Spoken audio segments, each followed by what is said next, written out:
హిందూ ధర్మంలో చాలామందికి తెలియని కాన్సెప్ట్ గురించి మాట్లాడబోతున్నాం. అదే మాయా. ఈ మాయా అంటే ఏంటి, అది మనల్ని ఎలా ట్రిక్ చేస్తుంది, ఇంకా షాకింగ్ ఏంటంటే ఇది మోడర్న్ సైన్స్లోని ఒక ఐడియాతో మ్యాచ్ అవుతుంది.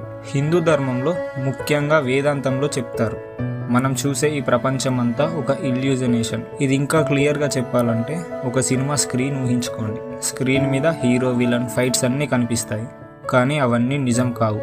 అసలు నిజం ఏంటంటే వెనక ఉన్న వైట్ స్క్రీన్ మాత్రమే. మోడర్న్ ఫిజిక్స్లో క్వాంటమ్ మెకానిక్స్ అనే బ్రాంచ్లో ఒక ఐడియా ఉంది, మనం చూసే ఈ వరల్డ్ అంతా పూర్తిగా రియల్ కాదు.